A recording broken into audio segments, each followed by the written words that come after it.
नमस्कार। दिन भर की बड़ी खबरों में आपका स्वागत है। मैं हूं अंशिता श्रीवास्तव।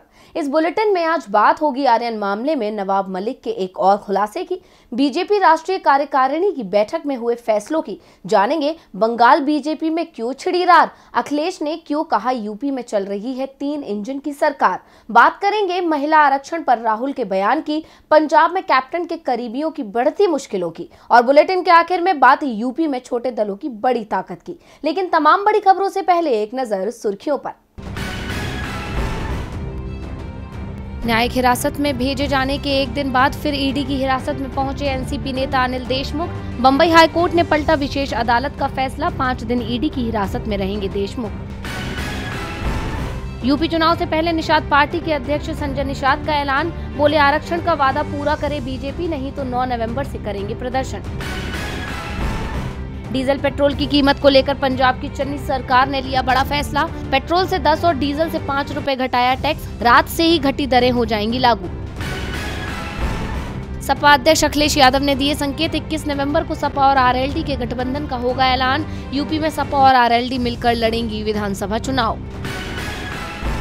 सुर्खियों के बाद अब बात आज की सबसे बड़ी खबर की। ड्रग्स मामले में कड़ी मशक्कत के बाद भले ही आर्यन खान को जमानत मिल गई हो, लेकिन ये विवाद अभी थमने का नाम नहीं ले रहा है, क्योंकि इसमें हर दिन नए खुलासे हो रहे हैं, जिसके चलते समीर वानखेड़े घिरते जा रहे हैं। अब एनसीपी नेता नवाब मलिक ने एक बार फिर कई बड़े खुलासे कर वानखेड़े की मुश्किलें बढ़ा दी हैं। तो क्या बोले नवाब मलिक, देखिए खास रिपोर्ट। आर्यन खान मामला जब से सुर्खियों में आया है, एनसीपी नेता नवाब मलिक भी सुर्खियों में बने हुए हैं, क्योंकि इस पूरे मामले में टर्निंग पॉइंट लाने वाले नवाब मलिक ही हैं। उन्हीं के एक के बाद एक कई खुलासों के चलते समीर वानखेड़े की मुश्किलें बढ़ गई हैं और अब महाराष्ट्र के मंत्री और एनसीपी नेता नवाब मलिक ने आज फिर प्रेस के सामने क्रूज मामले से जुड़े कई बड़े दावे किए। उन्होंने दावा किया कि आर्यन खान का पूरा केस किडनैपिंग और उगाही का मामला है और इसका मास्टरमाइंड मोहित कंबोज है। मलिक ने यह भी आरोप लगाया कि उगाही में मोहित कंबोज एनसीबी अधिकारी समीर वानखेड़े का पार्टनर है। नवाब मलिक ने कहा कि मोहित कंबोज 1100 करोड़ रुपए के बैंक धोखाधड़ी का आरोपी है। वो पहले कांग्रेस नेताओं के पीछे था, लेकिन सरकार बदलने के बाद वो बीजेपी का करीबी बन गया। इतना ही नहीं, सुनील पाटिल और एनसीपी के बीच रिश्ते के आरोपों को खारिज करते हुए नवाब मलिक ने कहा कि पाटिल का एनसीपी के साथ कोई संबंध नहीं है और न ही वो कभी मिले हैं। उन्होंने समीर वानखेड़े को एनसीबी की चांडाल चौकड़ी का सदस्य बताया और बर्खास्त करने की मांग की। प्रेस कॉन्फ्रेंस में नवाब मलिक ने दावा किया कि आर्यन खान ने क्रूज पार्टी का टिकट नहीं खरीदा, आर्यन खुद नहीं गया। प्रतीक गाबा और आमिर फर्नीचर वाला ही आर्यन को वहां लेकर गए थे। इन दोनों के जरिए ही आर्यन को ट्रैप करके ले जाया गया। ये पूरी तरह से अपहरण और फिरौती का मामला है। नवाब मलिक ने कहा कि मेरी लड़ाई न तो भाजपा से है और न ही एनसीबी से। उन्होंने कहा कि मैं चाहता हूं कि महाराष्ट्र नशा से मुक्त हो। उन्होंने कहा कि मैं किसी से न तो डरता हूं और न ही चुप होऊंगा, मैं बोलता रहूंगा, मैं सच का साथ दूंगा। उन्होंने अपनी इस लड़ाई में अन्य लोगों को साथ आने का आह्वान किया। वहीं दूसरी तरफ वानखेड़े के पिता ने नवाब मलिक पर मानहानि का केस किया है। नवाब मलिक के दावे यदि सही हैं तो फिर वानखेड़े की मुश्किलें बढ़ना तय है। वानखेड़े के साथ ही बीजेपी भी फंसती दिख रही है, जो अब तक उनके साथ खड़ी दिख रही थी। वैसे बीजेपी की मुश्किलें सिर्फ महाराष्ट्र में ही बढ़ती नहीं दिख रही हैं, बल्कि वो पूरे देश में ही मुश्किल में है। हाल ही में हुए उपचुनावों में साफ हो गया कि बीजेपी का ग्राफ नीचे गिरा है। इसे लेकर आज दिल्ली में बीजेपी राष्ट्रीय कार्यकारिणी की बैठक हुई। तो बैठक में क्या हुए फैसले, देखिए ये रिपोर्ट। कोरोना महामारी के कारण बीजेपी की राष्ट्रीय कार्यकारिणी की बैठक पिछले 2 साल से स्थगित चल रही थी, लेकिन अब यूपी सहित 5 राज्यों के चुनाव नजदीक आए तो बीजेपी की राष्ट्रीय कार्यकारिणी की बैठक दिल्ली स्थित एनडीएमसी कन्वेंशन सेंटर में बुला ली गई। इस बैठक में मुख्य रूप से अगले साल उत्तर प्रदेश, पंजाब, गोवा और अन्य राज्यों में होने वाले विधानसभा चुनावों की रणनीति और कोविड-19 टीकाकरण की मौजूदा स्थिति के बारे में चर्चा हुई। साथ ही महंगाई का मुद्दा भी बैठक में उठा। इस बैठक में प्रधानमंत्री मोदी सहित बीजेपी के सभी केंद्रीय मंत्री भी शामिल हुए। बैठक की शुरुआत भाजपा के राष्ट्रीय अध्यक्ष जेपी नड्डा के उद्घाटन भाषण के साथ हुई। कोरोना महामारी को देखते हुए बैठक ऑनलाइन और ऑफलाइन दोनों ही तरीके से आयोजित की गई। कुछ नेता इस बैठक में ऑफलाइन तरीके से शामिल हुए, जबकि कुछ ने वर्चुअल तौर पर हिस्सा लिया। करीब 342 सदस्य दिल्ली की इस बैठक स्थल पर मौजूद रहे। राज्यों के मुख्यमंत्री, प्रदेशों के बीजेपी अध्यक्ष और केंद्रीय कार्यकारिणी के सदस्य वर्चुअल तरीके से मीटिंग में शामिल हुए। केवल योगी ऐसे मुख्यमंत्री थे जिन्हें दिल्ली बुलाया गया था। उन्होंने ही बैठक में राजनीतिक प्रस्ताव रखा, जिसे मंजूर कर लिया गया। बैठक में पार्टी अध्यक्ष जेपी नड्डा ने पीएम मोदी के कामों की सराहना की। इस बैठक में लालकृष्ण आडवाणी भी शामिल हुए। बैठक के बाद भूपेंद्र यादव ने प्रेस कॉन्फ्रेंस की, जिसमें उन्होंने बताया कि बैठक में 5 राज्यों की रिपोर्टिंग हुई, जहां आने वाले समय में चुनाव होने हैं। डीजल पेट्रोल की कीमतों पर भूपेंद्र यादव ने कहा कि केंद्र ने टैक्स कम किया है, अब राज्यों को कदम उठाने हैं। बैठक में पीएम मोदी ने कहा, सेवा ही सबसे बड़ी पूजा है। बीजेपी राष्ट्रीय कार्यकारिणी की बैठक में पश्चिम बंगाल पर भी चर्चा हुई, जिसमें दावा किया गया कि बंगाल में बीजेपी मजबूत वापसी करेगी। लेकिन बंगाल में बीजेपी मजबूत की जगह मजबूर दिखाई दे रही है। पार्टी के नेता आपस में ही लड़ रहे हैं। आपसी लड़ाई अब सड़क पर दिखाई दे रही है, जिससे बीजेपी को बड़ा नुकसान होता दिख रहा है। पश्चिम बंगाल में उपचुनाव के नतीजों ने साबित कर दिया है कि दीदी के दम के आगे बीजेपी बेदम है। पार्टी चाहे लाख कोशिश क्यों ना कर ले, लेकिन वो ममता के किले में सेंधमारी नहीं कर पाएगी। हार के कारणों को तलाशने की बजाय बीजेपी में तो जबरदस्त रार छिड़ गई है। पार्टी के राष्ट्रीय उपाध्यक्ष दिलीप घोष ने कहा कि आगे आने वाले समय में बंगाल बीजेपी में काफी बदलाव होंगे। पार्टी को मजबूत बनाने के लिए सख्त कदम उठाने ही होंगे। इसी के साथ ही उन्होंने अपने बेबाक बयानों को लेकर हमेशा सुर्खियों में रहने वाले पार्टी के वरिष्ठ नेता और मेघालय के पूर्व गवर्नर तथागत रॉय को भी निशाने पर लिया। घोष ने कहा कि अगर वो पार्टी के कामकाज करने के तरीके से खुश नहीं है और निराश है तो पार्टी छोड़कर जा सकते हैं। उन्होंने कहा कि आपने मौजूदा समय में पार्टी के लिए कुछ नहीं किया, लेकिन पार्टी ने आपके जैसे लोगों के लिए सब कुछ किया। जहां एक तरफ दिलीप घोष ने रॉय को पार्टी छोड़ने की नसीहत दी, तो वहीं तथागत रॉय ने भी इस पर अपनी प्रतिक्रिया दी। उन्होंने कहा कि दिलीप घोष ने मुझे सलाह दी है कि अगर मैं पार्टी में शर्मिंदगी महसूस कर रहा हूं तो मुझे पार्टी छोड़ देनी चाहिए। मैं उन्हें गंभीरता से नहीं लेता।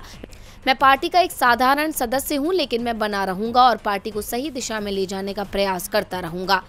दरअसल बंगाल बीजेपी में बयानबाजी का ये दौर तब तेज हुआ है जब चुनाव में हाल में बीजेपी को मिली पराजय के बाद से रॉय लगातार दिलीप घोष, कैलाश विजयवर्गीय, अरविंद मेनन को, शिव प्रकाश जैसे वरिष्ठ नेताओं पर निशाना साध रहे हैं। उन्होंने हार का जिम्मेदार भी इन्हीं नेताओं को बताया है। यही वजह है कि अब दिलीप घोष भी उन्हें जाने की सलाह दे रहे हैं, जिससे बीजेपी में कलह बढ़ती जा रही है, जो पार्टी के लिए परेशानी का सबब भी बन सकती है।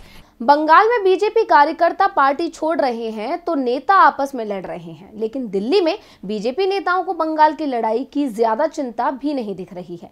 चिंता उन्हें यूपी की है, जहां विपक्ष ने योगी सरकार की मुश्किलें बढ़ा रखी हैं। कांग्रेस महासचिव प्रियंका गांधी के बाद अब अखिलेश यादव लगातार योगी आदित्यनाथ के कामकाज पर सवाल उठा रहे हैं। यूपी में विधानसभा चुनावों से पहले यूपी के सीएम योगी आदित्यनाथ और सपा के अध्यक्ष अखिलेश यादव के बीच बयानबाजी तेज होती जा रही है। योगी जहां अखिलेश को उनके नाम की जगह बबुआ बोल रहे हैं, तो अखिलेश ने भी योगी को बाबा नाम दे दिया है और योगी के हर बयान का वो जवाब भी दे रहे हैं। अंबेडकर नगर में सपा की रैली में अखिलेश यादव ने योगी पर तंज कसते हुए कहा कि अब वो बोल रहे हैं कि लैपटॉप टैबलेट देंगे।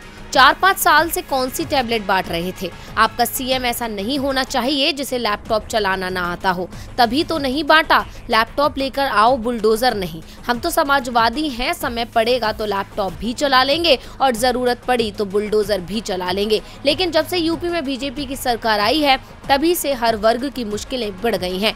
दिल्ली, यूपी और लखीमपुर में जो मंत्री हैं, इन 3 इंजन वाली सरकार ने किसानों पर गाड़ी चढ़ाने का काम किया है। गरीबों पर महंगाई का बोझ लादा है। पेट्रोल 100 रुपए और सिलेंडर 1000 के करीब है। पूर्वांचल एक्सप्रेस वे को लेकर अखिलेश ने कहा, सुनने में आ रहा है कि पूर्वांचल एक्सप्रेस वे का उद्घाटन होने जा रहा है, लेकिन पूर्वांचल एक्सप्रेस वे का मुकाबला आगरा लखनऊ एक्सप्रेस वे से नहीं हो सकता। दोनों में जमीन आसमान का फर्क है। सपा शासन काल में बने आगरा एक्सप्रेस वे पर अगर पानी का गिलास भी रख दोगे, चाय भी रख दोगे तो नहीं गिरेगी। और बाबा ने जो सड़क बना दी है, अगर गाड़ी की स्पीड बढ़ा दी तो कमर दर्द और पेट दर्द हो जाएगा। अगर चाय पानी रख दिया तो कपड़ों पर गिरेगी, फिर उसे दोबारा नहीं पहन पाओगे। अखिलेश ने कहा कि बाबा बुलडोजर चलाने की बात कहते हैं। अगर बुलडोजर पूर्वांचल एक्सप्रेस वे पर चला दिया होता तो वो आगरा लखनऊ एक्सप्रेस वे से भी अच्छा बन सकता है। अखिलेश का दावा है कि बाबा ने सही जगह बुलडोजर चलाया होता तो विकास दिखता। अब समाजवादियों की सरकार आएगी और यूपी में काम करेगी। यूपी में सपा की सरकार आएगी या नहीं ये तो विधानसभा चुनाव तय करेंगे, लेकिन अगर चुनाव केंद्र के हो और सरकार कांग्रेस की बने तो राहुल गांधी सबसे पहले क्या काम करेंगे, इसका खुलासा कांग्रेस सांसद ने कर दिया है। कांग्रेस के पूर्व अध्यक्ष राहुल गांधी खुद को मजबूत करने में लगे हुए हैं और जनता के बीच अपनी पहुंच बनाने में जुट गए हैं, जिससे राहुल की लोकप्रियता बढ़ रही है। उसी कड़ी में राहुल गांधी ने नई दिल्ली में अपने आधिकारिक आवास पर तमिलनाडु के कन्याकुमारी के एक स्कूल से आए मेहमानों के लिए दिवाली डिनर होस्ट किया।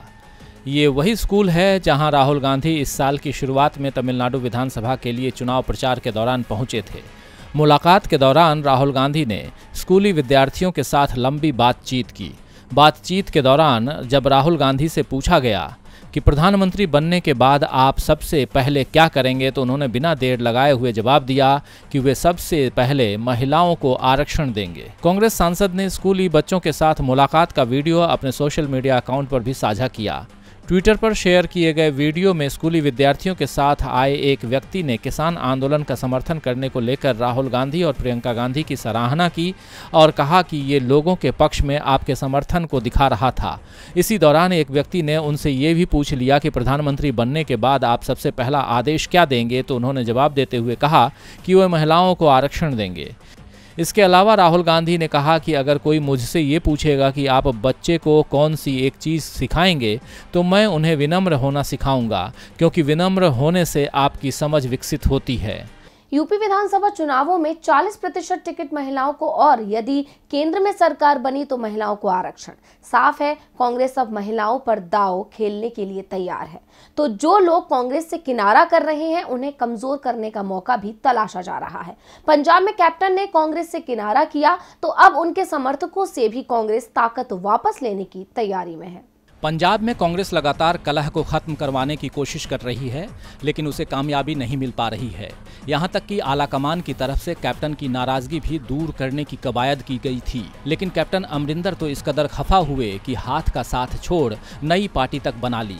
कैप्टन की ये बगावत कांग्रेस पर भारी पड़ सकती है, इसीलिए पार्टी अब अलर्ट मोड में आ गई है। कहा जा रहा है कि पटियाला में कैप्टन के करीबी मेयर संजीव शर्मा बिट्टू को हटाया जा सकता है। कैप्टन के कांग्रेस छोड़ने के बाद भी उन्होंने अपने बोर्ड में अमरिंदर की फोटो लगा दी थी। दरअसल पटियाला के मेयर संजीव शर्मा बिट्टू कैप्टन अमरिंदर के नजदीकी माने जाते हैं। कुछ दिन पहले उन्होंने एक जनसभा में कैप्टन अमरिंदर सिंह के समर्थन में नारे लगवा दिए थे। इसका वीडियो सामने आने के बाद पटियाला के कांग्रेसियों ने मोर्चा खोल दिया। ये मामला कांग्रेस प्रधान सिद्धू तक भी पहुंचा, जिसके बाद अब मेयर को हटाने पर फैसला आ सकता है। इसके लिए पंजाब कांग्रेस इंचार्ज हरीश चौधरी और प्रदेश प्रधान नवजोत सिंह सिद्धू पटियाला पहुंच चुके हैं। यहां सर्किट हाउस में उनकी पटियाला के कांग्रेसियों से मीटिंग होगी। इसके बीच सबकी नज़र इस बात पर भी रहेगी कि इस मीटिंग में कैप्टन की सांसद पत्नी परनीत कौर पहुंचती हैं या नहीं। कैप्टन के कांग्रेस छोड़ने पर परनीत की कोई प्रतिक्रिया नहीं आई थी। उन्होंने कांग्रेस नहीं छोड़ी है। हालांकि सिद्धू ने भी उन पर कमेंट किया था कि वो कैप्टन के साथ खड़ी नहीं हैं। अब कांग्रेस तो कैप्टन की पत्नी के साथ होने का दावा कर रही है, लेकिन ये तो आने वाला वक्त ही बताएगा कि परनीत कौर सियासी अग्नि परीक्षा में किसकी तरफ जाती हैं। और बुलेटिन के आखिर में बात यूपी में छोटे दलों की बढ़ती डिमांड की। यूपी विधानसभा चुनावों में इस बार छोटे दल बड़ा खेल करते दिख रहे हैं। सत्ताधारी बीजेपी हो या फिर मुख्य विपक्षी दल सपा, दोनों ही छोटी पार्टियों को अपने पाले में करने की कोशिश कर रही है। कांग्रेस की भी कोशिश है कि जाति की राजनीति करने वाली छोटी पार्टियों के साथ गठबंधन किया जाए। वैसे कांग्रेस की नजर बड़ी पार्टियों पर भी है। यूपी में दर्जनों छोटी पार्टियां हैं। ये भले ही 1-2 जिलों तक सीमित हों, लेकिन यूपी विधानसभा चुनावों में आज इनकी जबरदस्त डिमांड है। यूपी में जाति के नाम पर तो राजनीति होती ही है। यहाँ अब हर जाति की एक राजनीतिक पार्टी भी बन गई है। जाट, कुर्मी, कुशवाहा, निषाद, राजभर सहित तमाम जातियों के नाम पर यूपी में राजनीतिक दल पैदा हो गए हैं। इन पार्टियों का प्रभाव क्षेत्र भले ही सीमित हो, लेकिन अपने क्षेत्र में ये किसी भी दल का समीकरण बिगाड़ने की ताकत रखते हैं। इसीलिए इनके प्रभाव को भुनाने की कोशिश में बड़ी पार्टियां जुटी हुई हैं। बीजेपी ने जहां अपना दल एस और निषाद पार्टी के साथ गठबंधन किया है, तो समाजवादी पार्टी का गठबंधन आरएलडी, महान दल और सुहेल देव भारतीय समाज पार्टी के साथ है। इसके अलावा दोनों ही पार्टियां कुछ और दलों को अपने गठबंधन में शामिल करने की कोशिश में जुटी हैं। सपा प्रमुख अखिलेश यादव का कहना है कि बड़ी पार्टियों के साथ वो 2 बार गठबंधन करके देख चुके हैं, 2017 के विधानसभा चुनावों में कांग्रेस के साथ और 2019 के लोकसभा चुनावों में बीएसपी के साथ, लेकिन दोनों ही बार उनके अनुभव अच्छे नहीं रहे। इसीलिए इस बार वो बड़ी पार्टियों से दूरी बनाकर छोटी पार्टियों से गठबंधन कर रहे हैं।